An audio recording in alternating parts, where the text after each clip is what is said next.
Bismillahirrahmanirrahim. Assalamualaikum warahmatullahi wabarakatuh. Apa khabar sahabat-sahabat dan saudara-saudara yang dirahmati oleh Allah Subhanahu Wa Taala? Alhamdulillah pada hari ini kita bersama dengan Zakat Melaka dalam sebuah talk show iaitu Rasai Manisnya Ibadah. Dan bersama saya pada hari ini iaitu Da'i Zakat Melaka Ustaz Murad bin Ahmad, dan bersama dengan tetamu jemputan kita pada hari ini insya-Allah iaitu seorang yang cukup hebat, iaitu Encik Farizal Mustafa, pemilik cendol Kampung Hulu Melaka. Apa khabar Encik Farizal? Alhamdulillah, sihat. Alhamdulillah. Kita dimaklumkan bahawa Encik Farizal ni merupakan orang kata toke cendol Kampung Hulu tuan Ya, saya. Okey. Alhamdulillah. Okey. Alhamdulillah orang kata cendol Kampung Hulu ni makin dikenali ramai, makin viral, dan alhamdulillah juga merupakan produk terkini negeri Melaka itu sendiri. Tahniahlah saya ucapkan kepada Cik Farizal, mudah-mudahan akan lebih lagi dikenali di seluruh pelosok dunia insya-Allah. Okey, jadi Cik Farizal, di dalam talk show kita pada hari ini kita nak berkenalan, mengetahui bagaimana orang kata nak membangunkan satu jenama yang sudah pun dikenali ramai. Boleh tak Encik Farizal ceritakan sedikit latar belakang berkenaan dengan perniagaan dan juga bilakah tertubuhnya nama cendol Kampung Hulu? Silakan. Bismillahirrahmanirrahim. Assalamualaikum warahmatullahi wabarakatuh. Pertamanya saya ucapkan terima kasih kepada Ustaz, kepada pihak Zakat Melaka dan sudi menunggu saya lah. So far memang kita memang welcome semua yang datang. So saya lebih suka share pada apa pengalaman pahit manisnya nak mengembangkan perniagaan. Mungkin kita tak sangka Allah bagi kita rezeki macam ni kan. So kita pun boleh cerita lebih lanjut tentang kita sharekan rezeki yang kita dapat ya. So balik pada soalan yang pertama tadi, kami di Cendol Kampung Hulu kita bermula pada tahun 2018.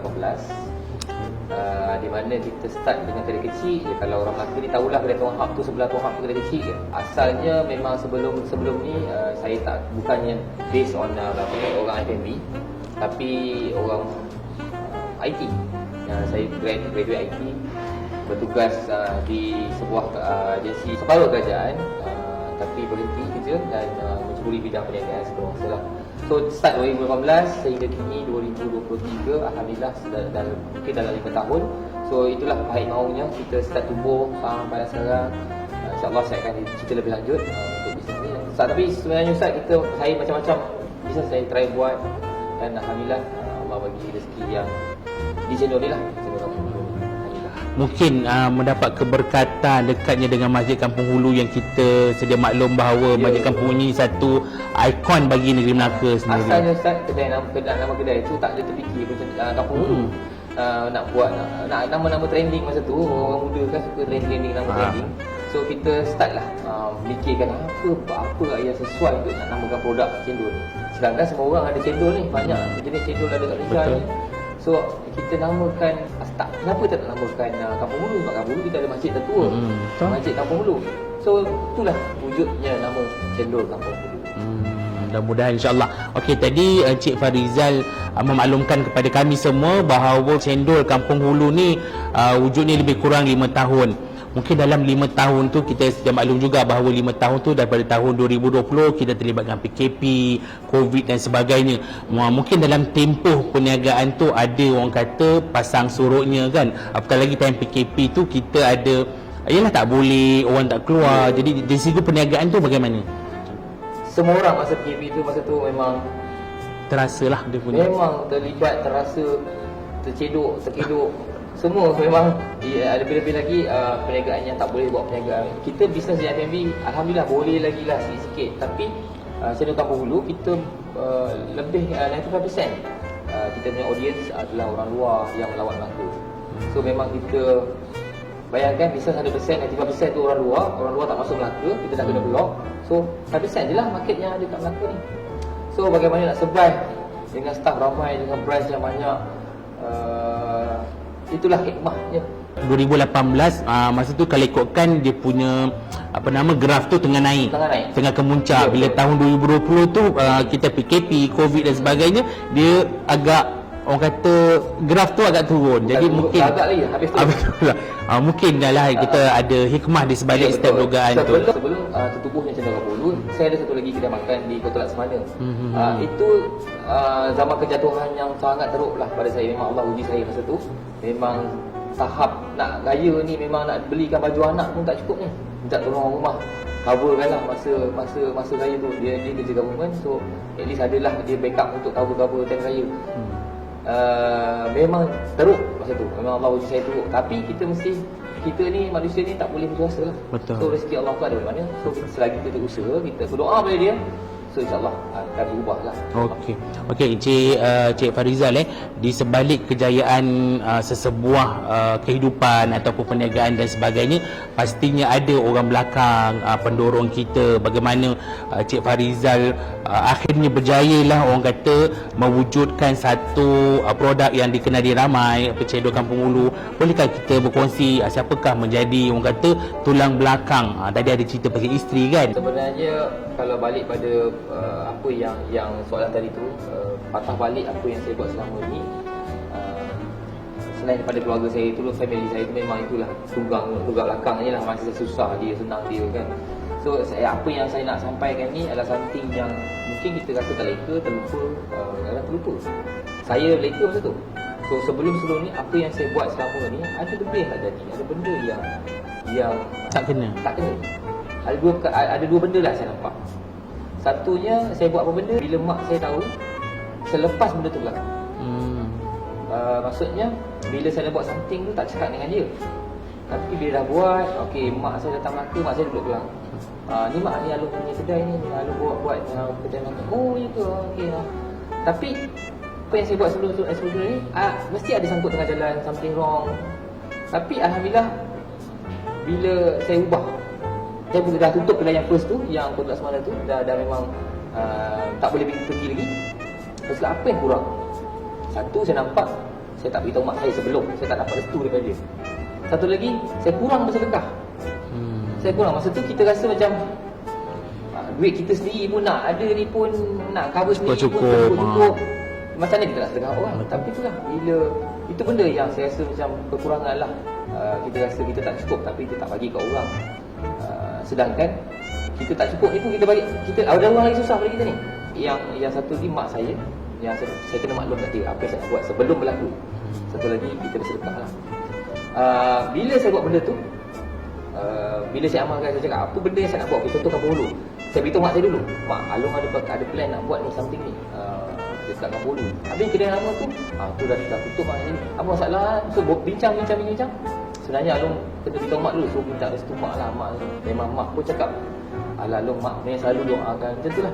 Cuma kita rasa macam itulah mungkin kekurangan kita yang kita tak buat. Selain daripada sedekah-sedekah yang kita rasa tak cukup, memang mana kita nak bagi ke orang, kita pun tak cukup. Tapi cubalah cari. Ada je, insyaAllah kita takkan miskin kalau kita bagi sedekah ke orang. Ya, macam abang kita tadi kan, doa seorang ibu. Kadang-kadang ibu ni dia kita sebenarnya risau, bukan kita nak beritahu dia, bukan kita nak beritahu bang. Cuma kita takut nanti dia akan memikir konen tu macam mana kan.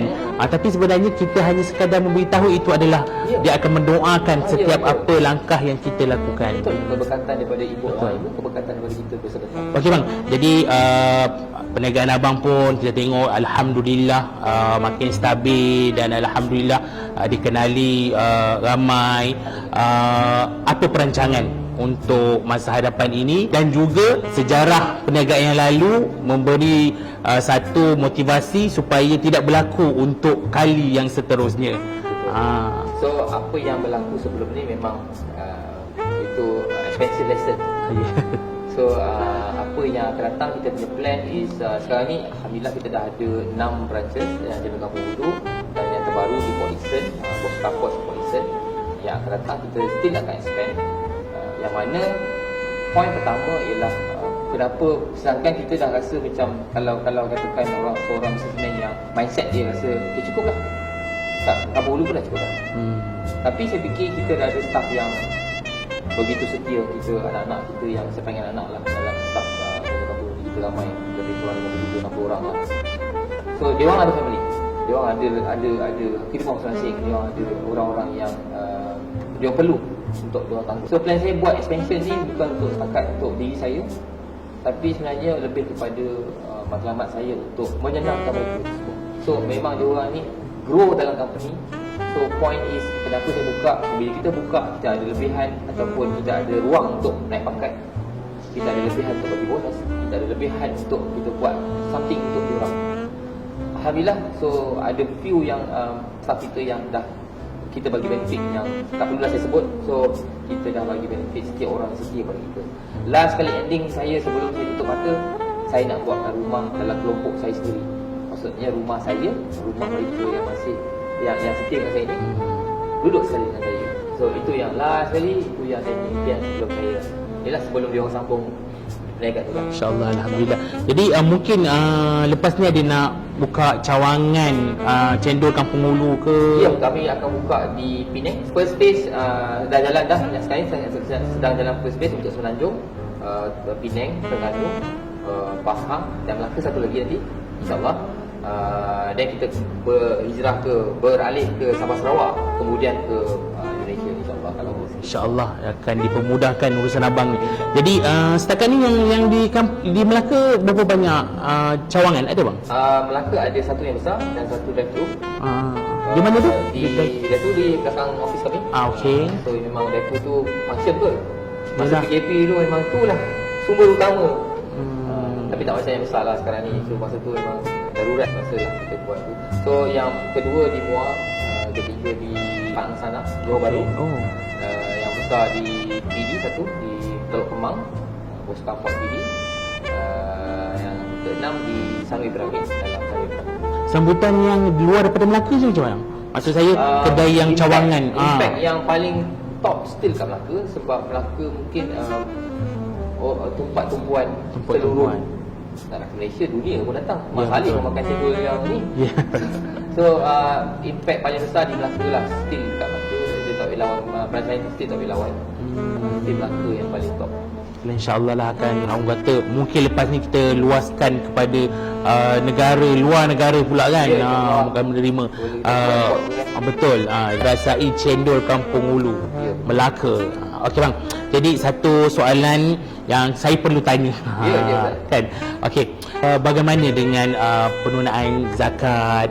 Kan kita mesti dah maklum bahawa bila kita berniaga ni ada orang kata keuntungan yang boleh kita perlu keluarkan zakat. Alhamdulillah kita memang sentiasa berhubung dengan zakat Melaka dan zakat yang sekarang ni pun dah senang bayar online kan. So kita memang allocatekan certain amount sebab kita company yang dah di Selain Berhad kan. Setiap tahun memang kita dah allocatekan dengan accountant supaya allocatekan ikut 2.5% pengiraan tim saya buat lah. Alhamdulillah selama 5 tahun ni kita dah allocatekan certain amount yang mana mengikut perkiraan daripada accountant kami. Kami ada few companies lah dah di Cendol Kampung Ulu dan few companies tu dah disediakan bahadkan. Beberapa company, setiap branch kita buka satu company yang baru. So company yang first kami tubuhkan tu still masih lagi membayar zakat dan selain daripada pemotongan yang sepatutnya kita buat, kita still buat untuk sedekah-sedekah yang lain tanpa mengira yang berapa banyak kita dah keluar pada zakat yang sepatutnya lah, yang wajib tu lah. So program yang kita sendiri melaksanakan beberapa program, sama ada di bulan puasa ataupun yang paling terasa ialah masa PKP. Yang mana masa PKP kita memang down sangat-sangat. Selama 2 tahun tu kami memang rasa macam saat-saat yang akhir kita rasa macam tak boleh survive. Tapi saya yakin apa yang kita buat untuk orang lain, sebab kita bersedekah ni membantu orang lain. Sebab masa tu kita dah critical sangat masa tu PKP. Masa PKP kita memang tak boleh buat sale langsung. Seperti yang saya maklum sebelum ni, 95% kita punya target audience ialah orang luar. So hanya boleh meniaga 5% je. So masa tu gaji memang tak cukup nak bayar. So apa yang saya buat masa tu ialah kita buat food bank. Apa yang ada duit masa tu kita buat food bank dekat belakang company office kami. Kita buat food bank dekat belakang, kita belilah apa saja barang keperluan basic things lah, beras, minyak, gula, garam. Kita letakkan satu berkotak-kotak, memang penuh di tempat warehouse kita, dan kita wawarkan di Facebook, di IG, dan alhamdulillah Panjang beratur masa tu. So dari mana ceruk mana saya tak tahu, orang datang, orang tua yang tak boleh jalan dibawa. Sebab syarat kita ialah orang-orang betul-betul asnaf ataupun orang yang betul-betul berkeperluan, memang keperluan. Since daripada tu, yang apa yang kita buat tu berubah masa tu. Kita tak tahu macam mana boleh dapat rezeki, kita boleh dapat pasarkan Cendol Kampung Ulu di KL masa tu. Permintaan ada di KL. So kita pasang few agent, ada 17 agent yang kita lantik di KL. Kenapa nak tunggu orang luar datang muka? So kita bawa benda ni ke KL. So akhirnya masa tu adalah rezeki, walaupun tak banyak, dapatlah kabur, dapat kabur gaji. Dan masa tu kerajaan umumkan pinjaman JRF untuk membantu peniaga-peniaga SME. So alhamdulillah kita survive sampai hari ini. Selama 2 tahun memang tak boleh buat bisnes, tapi alhamdulillah, syukur alhamdulillah memang kita survive. Saya rasa sebab itulah keberkatan yang kita buat untuk orang lain.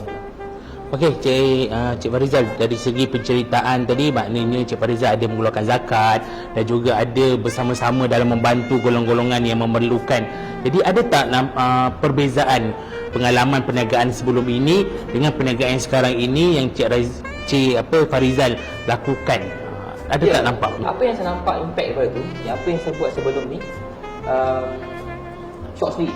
So buat bisnes macam confirm boleh berjaya, tanpa memikirkan masyarakat yang mana yang lebih memerlukan. Mungkin ada yang berbantuan.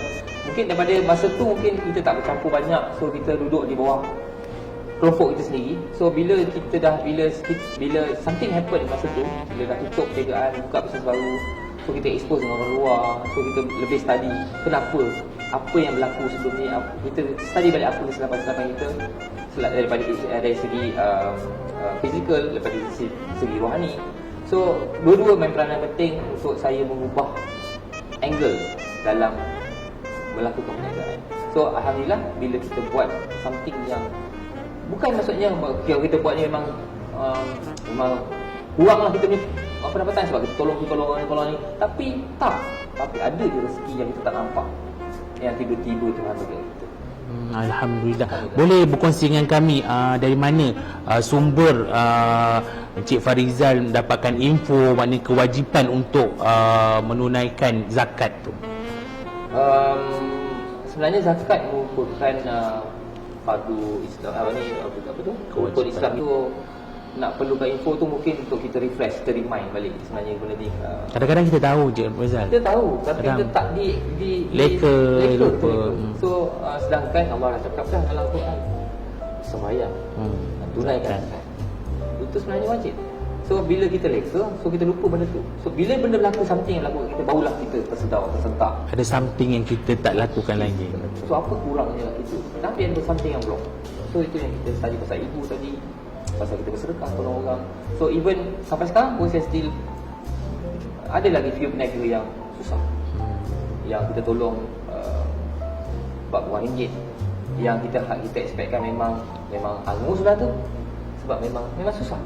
So bila datang kat saya, memang saya ni jenis yang mudah kalah, kesian. So tapi kita niat kita ikhlas nak tolong orang. Selain daripada tu, kita ada persatuan peniaga MRCO, Melaka Restoran Cafe Owner. So kita ada 200 lebih peniaga Ustaz dalam tu. Dari segi kewangan ada juga yang datang, hampir 200,000 juga. Kita bagi pinjam ke, itu tolong orang lah. Saya tak tahu ada bayar tak bayar tu, saya pun tak sure. Satu lagi yang saya nak tekankan ialah kita bantu bangsa kita sendiri. So yang mana dulu saya tak ada team yang macam, tak ada network yang macam ni, yang kita saling membantu antara kita sama sendiri. Last time kita sendiri, berniaga sendiri. Kedai lain tengok kedai lain, mesti pakai barang. Tengok kedai lain maju, mesti pakai barang.